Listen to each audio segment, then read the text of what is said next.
Hello, this is Fotomuseum Winterthur. My name is Thomas Selig. Next to me is Hal Fischer. We are celebrating tonight the exhibition opening of Gay Semiotics. It's a work we have acquired for the collection last year, and we are very happy to have him here for the opening. Hal, this work was produced in 1977. Yes. Now it is exhibited. There was quite a time span out of that. Is there a difference of making the work and now reflecting about it almost like 3 decades ago? Yes. I mean, since we've basically, I had to go back and look at it and remake it, and I think that everything about the work, at least if we speak about it socioculturally, is that we're all looking at work that is pre-AIDS. Mm-hmm. And so for many people of my generation, this is a little bit of a golden age. Mm-hmm. And so I think for me, for people that lived through that, or people at least that know about it, mm-hmm. If they're gay and they were in the Castro or the hate, there's a certain nostalgia. Mm-hmm. But I think even within the culture at large, it evokes the 70s. Mm-hmm. Which was an interesting time, and so I think people have definitely related to that on that level. I think for me personally, I mean, going back through this and starting to relive events and look at these pictures and my various relationships with some of the people in the pictures was, I would, every time I would go with a specific task, like to pull a negative or do something, I'd get completely sidetracked and be looking at something else. The Castro at that time, how was that? You came from the Midwest, yes, I heard. Yes. How was it as somebody who's coming to the city? I mean, well, there was at that point a huge migration of gay people.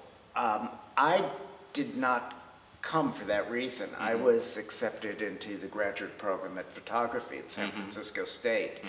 So that was the reason. Mm-hmm. I ended up living in the Haight because that's why even back then San Francisco was not an inexpensive place to live.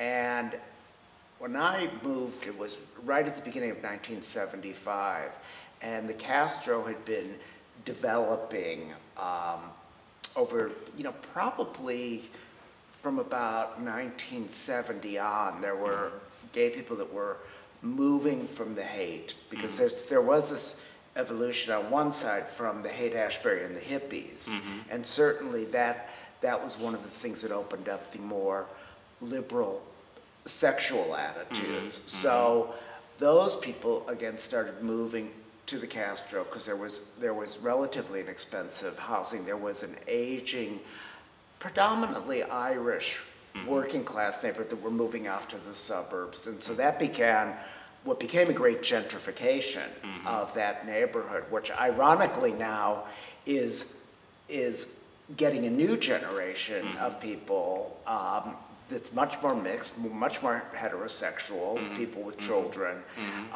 So there was this evolution. And of course then you really, I don't know if anyone has the numbers about how many people started coming in those years, but it was large. And the 70s were kind of the golden age of the second half in particular. Yeah, and I can imagine this was also something like the image of San Francisco, and not only at that time, but like even decades later though.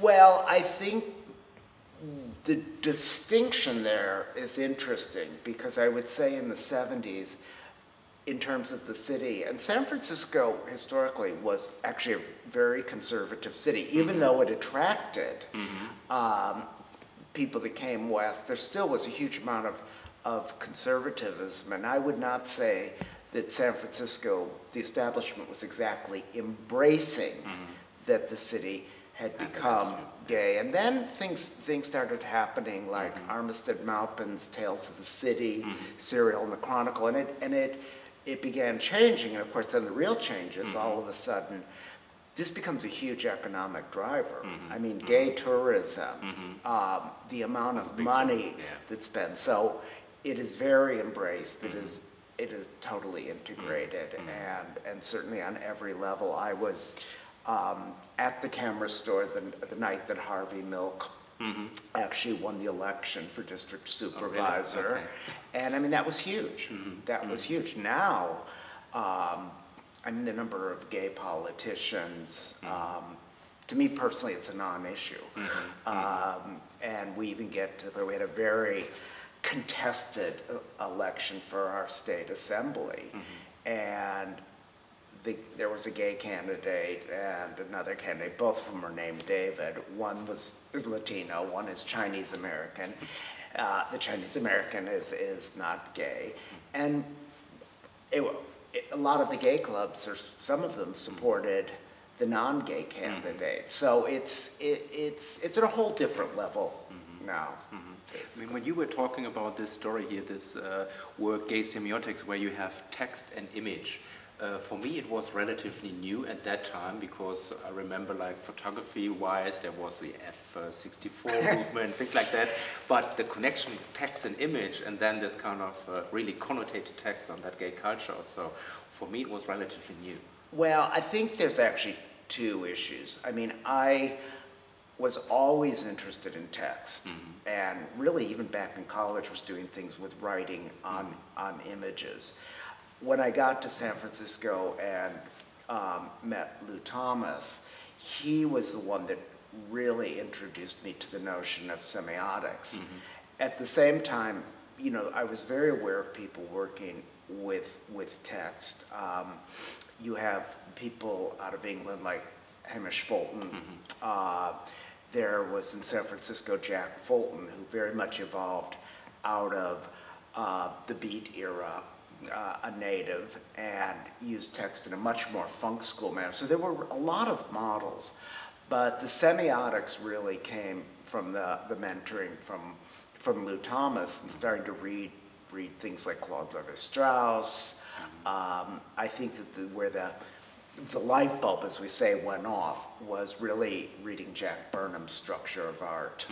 And I was very much reading this book and got to this passage about signifiers, and I went, oh, this is going on around me. And that was truly the catalyst. The funny thing in this works, like if you talk about signifiers, that you have, for example, the handkerchief or so, but you're pretending not that there's one meaning, but there are many meanings or so, which makes it also open again. I mean, you emphasize something like a semiotic approach towards it, and then it's actually opening up, though. Well, there are two reasons for that. One is that it's true. There are multiple meanings to things. The other point, I think, in the text is that I was very interested in how to disarm images.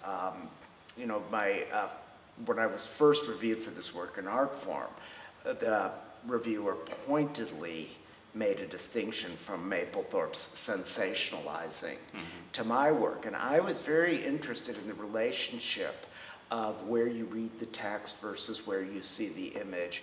And, you know, deliberately was using artifice so that the images would seem very innocent, or at least the better word is benign. And then you would come up and start reading the text, and then you're, uh-oh, this is what I'm reading about. And then I would punctuate it with some humor. So it gave it, you know, I think an accessibility. But there's something else, because you allude to it in a way. But back in we have a term called Gaydar, where you can basically understand or sense that someone else is gay. Back in the 70s, you really didn't need it, because you could pretty much tell from about 2 blocks away who was gay or not. At this point, it is so ambiguous, and of course with metrosexuality, I mean, people always say to me, oh, don't you want to do this again? And no, because it's not my milieu. But I wouldn't even be able to do it, because I mean, interestingly, the coding does still exist in aspects of the culture, but the whole notion of fashion, you know, is just a completely different I mean, you can see it in this work, so this could be nowadays, like every hipster looks like this now, right? Right, and in 1977, there would be no mistaking, particularly if it's geographically positioned, of being in the Castro or the hate. Yeah. Interesting work. The kind of reappearance of your work, I mean, you reprinted it in 2014, was mainly, I guess, through a kind of discovery in that Pacific Standard Time exhibition. How important was that also to bring back the notion of this kind of West Coast conceptual approach towards not only the photography, I think the arts in general? So. I mean, I think that that show, its major importance was simply that so many curators, gallerists, and writers saw that show and said, oh my God, there is so much that went on in that period. I think that related to that, particularly with the San Francisco Museum of Modern Art, they started actively collecting in the 70s work at that point, because the truth is, in the 70s, the museum did not have acquisition funds. They were very supportive. I mean, they showed this work. It was in their big traveling exhibition, you know, so they were very positive, but the idea of acquisition funds, I mean, no, they didn't have them. And by the time they started to have them, I don't want to say this, it wasn't that this was out of fashion, but they were collecting what was current at that point, or collecting historically. I was neither. So the fact that this came around again, I think that SF MoMA has been the curators, particularly Aaron O'Toole, has been a real catalyst in this, because they saw my work, they saw Lou Thomas's work, they saw Donald Lee Phillips' work.